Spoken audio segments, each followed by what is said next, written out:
Welcome to another episode of the Doctors Building Wealth podcast. Today, Kenji and I are going to be giving you 10 keys to scaling your rental real estate portfolio quickly. And this is going to be 10 of them, so it's going to take a little bit longer than our normal podcast. We're going to be actually splitting this into part 1 and part 2. And this one is going to be focused on the first 5 ways to scale your real estate portfolio. Now, the reason we wanted to talk about this is because Kenji and I have a lot of experience scaling. When we started out investing in real estate together with small multifamily properties. And so our first property was actually a duplex, and so was our second one. And within a couple of years, we were up to 45 units, and today we're up to over 150 doors. And a lot of that came from scaling, from taking properties and increasing their value and rolling them into bigger properties. And so today we'll be sharing with you all those pieces of information that you really need to know in order to be able to scale your portfolio over time and grow it and be able to make more profits for you. And not only that, we've also encountered a lot of the challenges involved in scaling your portfolio, a lot of that being the psychology. Ultimately, at one point, I was afraid of scaling our portfolio, and I just wanted to stop. I said, okay, hey, we're at 40 units. Why don't we just stop? What's the point of scaling? And a lot of that was just an excuse. I felt that I was not in a position to scale. I didn't feel like I had the right experience, the right network, the right, enough money, all the reasons that a lot of people fear scaling. So we wanted to start this podcast out for all of you listening to ask yourself, why do you think so many people don't scale their portfolios? Have you seen people who are holding themselves back? Have you seen people, maybe things get in their way for scaling? Do you know what they're missing? And just spend a second and think about why maybe you haven't scaled, or why others around you've watched over the last few years haven't scaled, and what you think those reasons are. So Kenji and I have noticed some patterns, and that's what we're going to be talking about.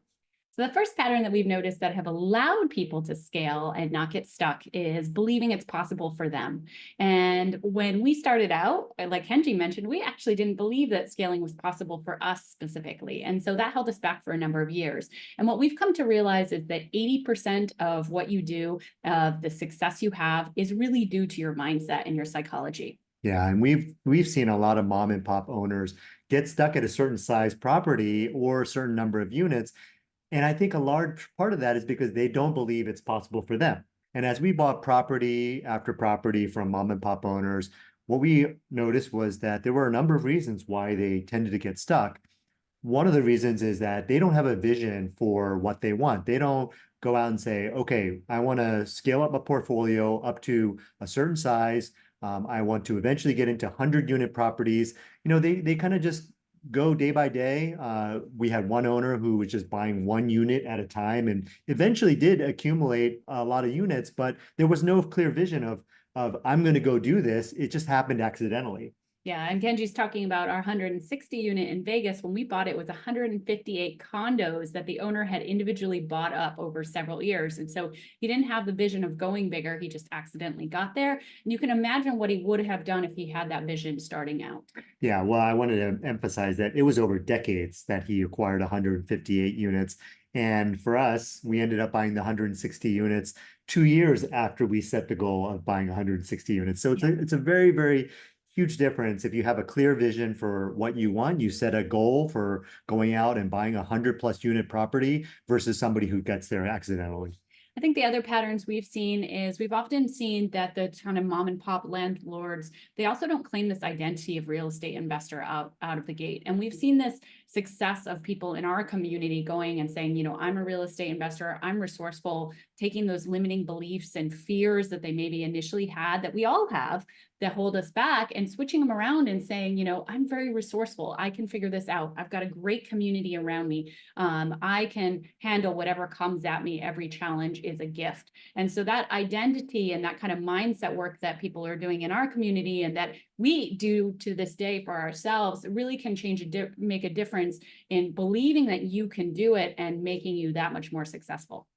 Yeah, and when you have fears and limiting beliefs, I don't know about you just think about anything that you've ever accomplished or anything you've ever attempted. If there were a lot of fears and limiting beliefs, it's likely that that resulted in you taking suboptimal action. And that's what happens, is that if you don't have a lot of certainty, if you've never done something before, you don't have any examples of somebody showing you exactly how to do it, then the tendency is that we take really, really small actions towards our goals, and therefore we don't achieve them. Yeah, and oftentimes we don't even try. And if we do try, quote unquote, try, we give up at the first sign of anything not going our way, because again, we're not quite sure that we can do this. And so something coming our way that's a challenge maybe just reinforces, oh yeah, I can't do this, and you just stop. And so again, starting out and believing it's possible for you is really the key in being able to cultivate that mindset that is going to make you successful. Now, we wanted to bring this quote to you, whether you think you can or you think you can't, you're right. We know that's an often used quote, but it's such a powerful one. That's why people use it, because truly starting out with the belief that you can do something is the first step in making sure you actually do it. If you don't believe it's possible, you're not going to get any farther down the road. Okay, number 2 is to have a strong why and big goals. And so what we've seen is that if you have a strong reason for why you're doing something, you're going to be that much more likely to achieve it. And when we first started out investing in real estate, we actually kind of set this up by accident. We decided, let's think about what we want and why we're doing this. And we went and we created this vision for our future. And this vision for our future included having an Italian villa, spending time with our family, spending time with our friends. And so it was very emotionally charged for us. It was something that was very powerful. It kind of pulled us as we went through challenge after challenge. But having that why and understanding why we were doing this, even when things got hard, it kept us going. Yeah, if you don't have a strong reason for why you're doing something, then it really does feel like a struggle. It feels like you're pushing something up a mountain. Whereas, if you have a direction you want to go and there's a really strong reason, you're pulled towards that direction. And that is so much more powerful. It takes so much less effort. And that's the reason why you really want to have a strong why. The second part of this is having big goals. And what Kenji and I have seen over time is people often ask us, what's realistic and what's reasonable? And what they're trying to do is they're trying to set their goals according to what the average person or people around them have done. And what the risk of that is that you set very small goals, because what you're looking at is, a conglomeration of other people, and maybe you're imagining much smaller than actually you're capable of doing. And we've done this to ourselves many, many times. We've set goals way smaller than what we were capable of doing. We far exceeded them. And so when we think about goal setting, we do think about the SMART acronym, which stands for specific, measurable, achievable, relevant, and timely. But we take out that achievable part and we set these big goals that really push us to think differently. Yeah, and the reason is achievable goals are based on what you think you're capable of today. And it doesn't allow for the fact that tomorrow or a week from now or a year from now or 5 years from now, that you're going to be a completely different person with a lot more capabilities. So, I think you're really selling yourself short if you set achievable goals. What you really want to do is set really big goals, scary goals, things that you don't think you can achieve. And you don't have to know how to get to them right today. If any of you have read 10x is easier than 2x, that really talks about the tyranny of the how, which is something we've talked about a lot in this podcast, which is getting stuck in the details of how you're going to do it and letting that dictate the goals that you set. We'd start with what you really want and those big goals and set them scary, so that then you figure out how to get there over time. And oftentimes that how is actually other people. It's the who's, and you may not know them right now, but they're going to show up as you start looking, and as your reticular activating system gets going, looking for ways to to get to your big goals. Yeah, and to give you an example, so once I kind of overcame some of the limiting beliefs about scaling, we were stuck at 40 units. I set a goal at that time that I wanted to buy a 100-unit property, just because I felt like, this is not something that I can do. That's really how I felt. And so I was like, you know what? I'm going to set this really big goal, something I don't think I can achieve right now, but I'm going to figure it out. And so what I did was I set a goal of buying that 100-unit property in 2 years. And what happened? We bought a 160 unit in that exact time frame. Okay, the next one is to use leverage. And we know this is a scary thing for a lot of you guys, especially you've heard these messages as we went through med school, went through residency, or maybe you went through grad school, and people were saying, hey, debt is bad. Pay off your debt, pay off your student debt, don't have any debt at all. A lot of you even have paid off your primary homes over the years because you don't want to have any debt at all. Well, number 3 is using leverage, because leverage is what allows you to scale so much faster. And we really think there's a difference between good debt and bad debt. So bad debt is like consumer debt. That's like, buying a car, buying a purse, buying something that's not really an asset. It's a liability and it loses value over time. Real estate is actually an asset. And what that means is it makes you money if you buy it correctly. It should make you money every single month. And so if you look at it that way, actually your primary home becomes a liability, not an asset. But the idea is that if you use loans, if you use leverage, you're going to be able to buy that many more properties faster. And when you do that, what you get is you get a lot more depreciation from tax, and that goes into more tax savings. You get additional opportunities for forced depreciation, which we'll talk about a little bit later, but basically increasing the value of the property. If you have 10 properties and you increase the value of all those properties, that's so much more growth in net worth than only being able to buy one property and increase its net value. You also get opportunities for market and immediate appreciation. And one of the other benefits is risk mitigation, because if you have a whole bunch of properties, we look at them as like concentration risk. If you have one property, that's the highest concentration risk you have. If you have a lot of different properties, you have less concentration risk. And so something happens to one property, it's not such a big deal when you have a big portfolio of 150 units like us. Whereas if you just have one property or two and something happens, that's a lot more impact on your bottom line and on your net worth. And so for a number of reasons, having a lot of properties actually really helps you both from tax savings, income, and then opportunities for net worth growth, and then also lowering your risk. And so one question we often get asked is, well, if I'm using leverage, what is the right amount of equity to have in our real estate portfolio? Kenji and I, very early on in our journey, read Gary Keller's book called Real Estate Investor Millionaire. And in that book, he goes and he interviews a lot of different millionaire real estate investors. And he finds that on average, their equity across their portfolio is about 40%. And so we've kind of always kept an eye on our equity. And I'd say largely we've kept it around 40%, especially in more recent years when bonus depreciation was really high. Maybe we got a little bit lower. But I think over time, as we grow older, we'll probably increase equity. So there's no right answer is what I'm trying to tell you with the amount of equity. But you really need to think about your risk tolerance and watch that equity and decide at what point you want to make sure you want to lower it or you want to increase it. Well, and I did want to emphasize that forced depreciation is one of the best ways to lower that leverage, because what you're doing is you're increasing the value of the property, and therefore relative to the amount that you're borrowing, the equity that you have grows. And that's a great way for you to go from, maybe you start out 75% loan and 25% down, right? But then over time, as you force more appreciation, that ratio changes and you start moving towards 60-40 and maybe even 50-50, which is a really great place to be. When you're 50-50, you have a lot less leverage and you have a lot more ability to borrow if you have to, if you get into trouble. You just have a great backup plan if you lower that leverage over time using forced depreciation. I think there are also seasons in your life. So for example, I think we're still in a fairly aggressive season where we're really into growth.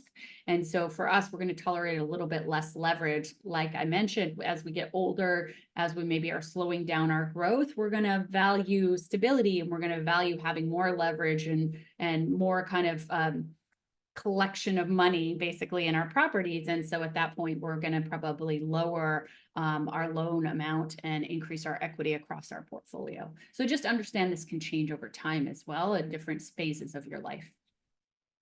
The next one is to buy great deals. So some of you out there might be like, well, what's a great deal? Well, for us, a great deal is a deal that cash flows, and it cash flows according to our minimum criteria. And we're continuously looking at that number and saying, how do we get it to cash flow even more?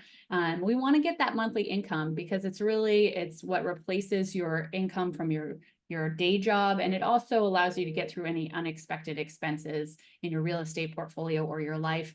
And that allows you to make it through any market. So in markets where maybe properties lose value and you have a bunch of single family homes, if they're cash flowing, there's nothing you need to do. You don't need to sell them at a loss, right? You just hold on to them and the market will come back. Market goes through cycles and then it comes back, and then you can sell them if you want to, because now you're selling them at a profit. So it's really about that cash flow. And we always use a cash and cash calculator to be able to look at our cash flow before we even buy a property, so that we're buying a good deal in terms of cash flow. Now, the other thing our community focuses on, in addition to the cash flow, is forced appreciation. And the reason why forced appreciation is so important is that that's the value that you can create. When you sell that property, you can then take that value and put it into the next property using something called a 1031 exchange. And that's a tax deferred exchange. It allows you to take that money and not pay taxes on it. You can take that entire amount and put it into the next property. That's what allows you to scale so quickly, by forcing that appreciation. Yeah, and we'll talk about that a little bit more when we talk about the velocity of money. But forced appreciation is really part of buying a good deal, because it allows you to have that growth in net worth. And then it also actually gives you an exit strategy. So if, for example, the market does go down and you want to get rid of a single property, if you forced a lot of appreciation, you're coming to the table and you're able to sell that property, and you shouldn't have to come to the table and bring money to be able to sell it. The other thing we look at for great deals, besides deals that cash flow and deals that have forced appreciation, we look to mitigate risk. And so we look for deals that allow us a lot of different options in terms of exit strategies. One of our favorites is we have people in our community going and buying like duplexes and fourplexes that work as long-term rentals, but they're making them midterm rentals and just cash flowing a lot more. Or maybe some of them, they're making short-term rentals and even cash flowing more. And so that's such a great way to do it, to buy a property that has so many different uses that you really can flex. And if you have those skills to know how to operate a short-term rental profitably, and a midterm rental and a long-term rental, you have so many options. And the last thing really about great deals and what we constitute as a great deal is a deal that makes sense with the numbers and isn't an emotional buy. And so a lot of times when you're first starting out as a real estate investor, you get very emotionally involved with properties and you want to make them work, and you're looking for ways to make the numbers work, and you just want to buy it maybe because you like it. And that's not the way to be an investor. That's going to get you into trouble if you're not buying properties according to what they're going to do for your bottom line in terms of profit. And so you want to make sure that you're buying properties that are good deals, that actually cash flow and that make sense with the numbers, and are not an emotional buy. Yeah, and the other reason why buying great deals is so important is that, if you don't buy a great deal, it has the potential to set you back, right? And what again, we're talking about scaling your portfolio. If you have that setback, then it's just going to slow your growth. And so what you want to do is you want to make sure that everything you buy, you use something like a cash on cash calculator, make those decisions, not emotionally, but based on the numbers. And for those of you who are listening and want to get access to our cash and cash calculators, we actually have a short-term rental cash on cash calculator and a long-term rental cash on cash calculator, which we often use the short-term rental one for the midterm rentals as well. Those are available on Semi-Retired MD. And so we'll put the links below in the show notes for those of you who want to be able to download those cash and cash calculators and start running the numbers on properties. So number 5 way to scale your real estate portfolio is to increase your velocity of money. Now, Kenji alluded to this a little bit earlier, which is the idea of reusing the same money over and over again. When we first started, we were really kind of assuming that we were going to have to save up for each property, buy a new property, and then we'd have to save up for the next one. But we've been able to grow our portfolio the way we have because we've reused the same money over and over again. Otherwise, it would have been a much slower process. And so the way to do this is to force appreciation, which we talked about earlier, which is to increase the value of your property. Now, how do you increase the value of your property? Well, we like to buy properties that are kind of oldish, run down, maybe not maximized. Maybe if it's a short-term rental, it's got terrible furniture and terrible design. Those are the types of properties we like to buy because we can increase how much income they bring in. And we're also looking for ways to decrease expenses. And when we do that, when we make a property more profitable, it brings in more cash flow, it's worth more to the next investor. And this is especially the case with large multifamily. There's actually a direct correlation. Bringing more income is worth more. And so what we try to do is we try to force appreciation for every single property we buy. Even when I think the one property that we bought that was really beautiful, that was already done, was our Dallas short-term rental. And even in that case, we're actually building a pool. And so we do this consistently with every property, and allows us to use the same money over and over again with 1031 exchanges and also with cash out refis. And another real benefit of scaling up your portfolio and doing this is that you're going to get that tax savings from depreciation. Every time you roll a property into a more expensive property, you just have that bigger tax benefit. And we also do that actually with rehabbing too, is when we rehab, we're able to depreciate and actually write off a lot of the expenses of rehabbing. So I often look at that as your government is paying for about a third, let's say if your tax rate was 30%, it'd be about a third of the cost of rehabbing. So you're also getting depreciation that way, besides also going bigger and being able to take depreciation of that bigger property. Now, I'll give you an example of one of our students who purchased a short-term rental in a market where there actually was a temporary short-term rental ban. And they talked to the city council. They said that this was just temporary. They're going to lift it. But what ended up happening was that ban turned out to be permanent. And that caused a big problem because they now couldn't rent out their property as a short-term rental. But luckily, they already had a plan to force appreciation. They already had a plan to significantly improve the interior. They had already planned to put in a pool. And in that community, having a pool was a huge benefit and significantly increased the value of the property. So they bought the property for $650,000, and a year later, they sold it for $1.3 million. And then they 1031 exchanged that into 2 fourplexes in a different market. And this just shows you the value of being able also to do short-term rentals, mid-term rentals, and long-term rentals, and have the skill set to do any of them. Because you can take a property that's a short-term rental and turn it into multiple long-term rentals. But likewise, we have a student recently who took like a 40-unit long-term rental and made it into a really high-priced, high-value beach house short-term rental. So you have those skills, you can really flex and be able to do a variety of different properties.